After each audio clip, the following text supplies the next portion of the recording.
What's wrong with me? I'm striped head to toe. That's because we're gonna have a story time of a bad case of stripe. A bad case of stripes. Carmilla Cream loved lemons, but she never ate them. All of her friends hated Lima Bee, and she wanted to fit in. Carmilla was always worried about what other people thought of her. Today she's fretting even more than usual. It was the first day of school and she couldn't decide what to wear. There are so many people to impress. She tried on 42 outfits, but none of them seemed quite right. She put on a pretty red dress and looked in the mirror. Then she screamed. Mother ran into the room, and she screamed too. Oh my heavens! She cried. You're completely covered with stripes. This was certainly true. Carmilla was striped from head to toe. She looked like a rainbow. Mrs. Scream felt Carmilla's forehead. Do you feel all right? She asked. I feel fine, Carmilla answered. But just look at me. You get back in bed this instant, her mother ordered. You're not going to school today. Carmilla was relieved. She didn't want to miss the first day of school, but she was afraid what the other kids would say, and she had no idea what to wear with those crazy stripes. That afternoon, Dr. Bumble came to examine Carmilla. Most extraordinary, he exclaimed. I've never seen anything like it. Are you having any coughs, sneezes, runny nose, itches, pains, chills, hot flashes, dizziness, drowsiness, shortness of breathing, or uncomfortable twitching? No, Carmilla told him. I feel fine. Well then, Dr. Bumble says, turning to Mrs. Scream, I don't have any reason why she shouldn't go to school tomorrow.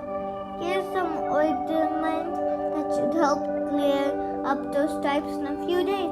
If it doesn't, you know where to reach me. And off he went. The next day, it was a disaster. Everyone at school laughed at Carmilla. They called her Carmilla Crayon and the Night of the Living Lollipop. She tried her best as to act if everything was normal, but when the class did the Pledge of Allegiance, her stripes turned red, white, and blue, and she broke out into stars. The other kids thought this was great. One yelled out, let's see some purple polka dots.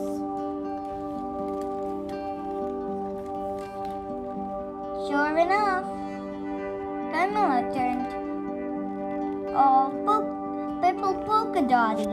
Someone else shouted checkerboard, and a pattern of squares covered her skin. Soon everyone was calling out different shapes and colors, and poor Carmilla was changing faster than you change channels on a TV. So funny. That night, Mr. Harms, the school principal, called. I'm sorry, Mrs. Scream. He said, I'm gonna have to ask you to keep Carmilla home from school. She's just too much of a distraction, and I've been getting calls from other parents. They're afraid those stripes may be contagious. Carmilla was so embarrassed. She couldn't believe 2 days ago everyone liked her. Now no one wants to be in the same room with her. Her father tried to make her feel better. Is there anything I can get you, sweetheart? He asked. No, thank you, sighed Carmela. What she really wanted was a nice plate of lima beans, but she had been laughed at enough for one day. Will I see?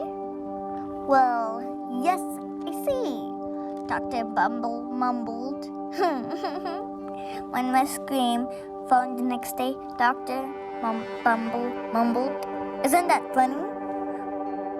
I think I'd better bring in the specialist. You'll be right over. About an hour later, Dr. Bumble arrived with 4 people in long white coats. He introduced them to the creams. This is Dr. Group, Dr. Sponge, Dr. Cricket, and Dr. Young. The specialists went to work on Carmela. They squeezed and jabbed and tapped and tested. It was very uncomfortable. Well, it's not the mumps, concluded Dr. Group, or the measles, said Dr. Sponge. Definitely not the chicken pox, brought in Dr. Cricket, or sunburned, said Dr. Young. Try these, said the specialists. They each handed her a bottle filled with different color pills. Take one each before bed, said Dr. Group.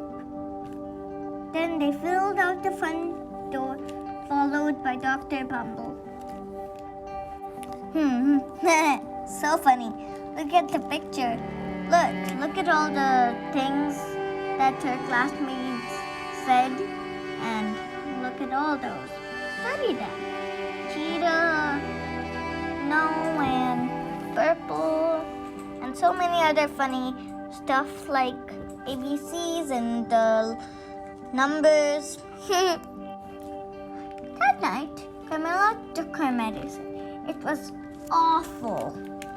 When she woke up the next morning, she did feel different, but when she got dressed, her clothes didn't fit right.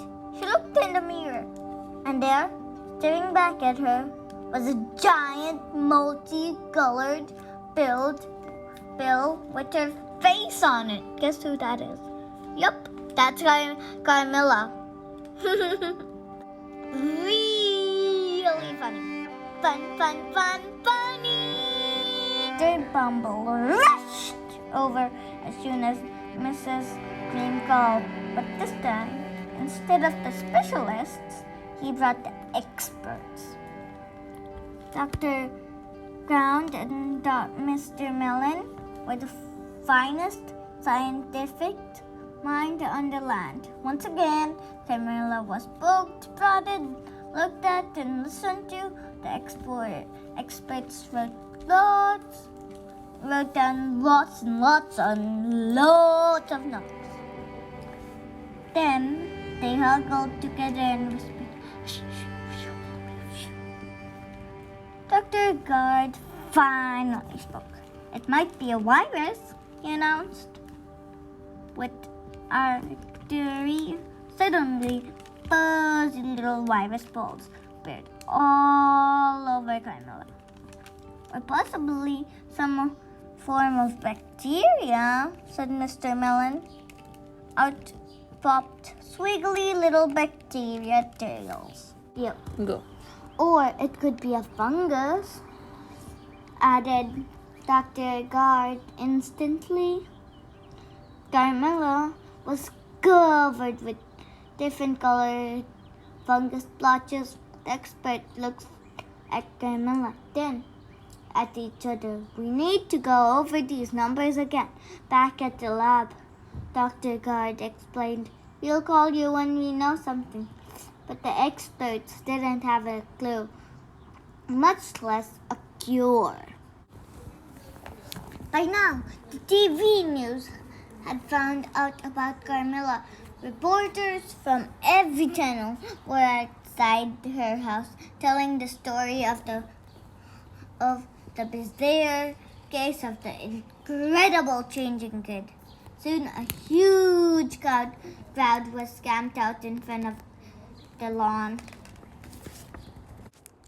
The creams were swarmed with all kinds of furry deities, from parasitologists, allergists, herbalists, and nutritionists, physicals, and an old medicine man, a cure, and even a veteran.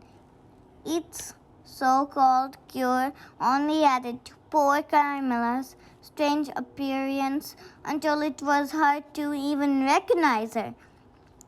She sprouted some roots and berries and crystals and feathers and a long furry tail, but nothing worked.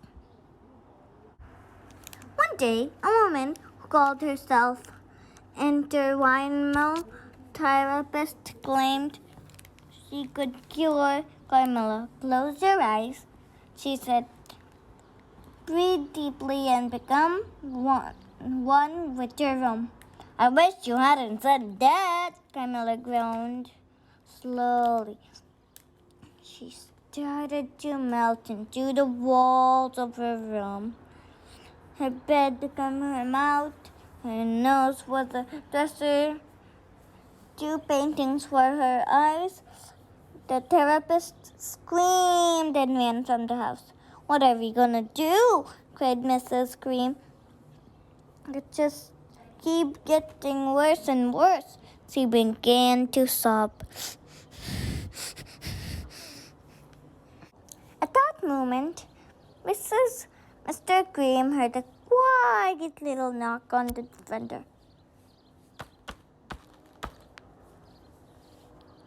He opened it, and there stood an old woman who was just plump as a sweet strawberry. Excuse me, she said blithely, but I think I can help. She went into Carmela's room and looked around. My goodness, she said with a shake of her head. What we have here is a bad case of stripes. One of the worst I've ever seen. She pulled out a container of small green beans out of her bag. Here, she said, these might do the trick. Are those magic beans? Asked Mrs. Cream. Oh my, no, replied the kind old woman. There's no such thing. These are just plain old lima beans. I bet you'd like some, wouldn't you? She asked Carmela. Carmela wanted a big helping full of lima beans. More than just about anything. But she was still afraid to admit it.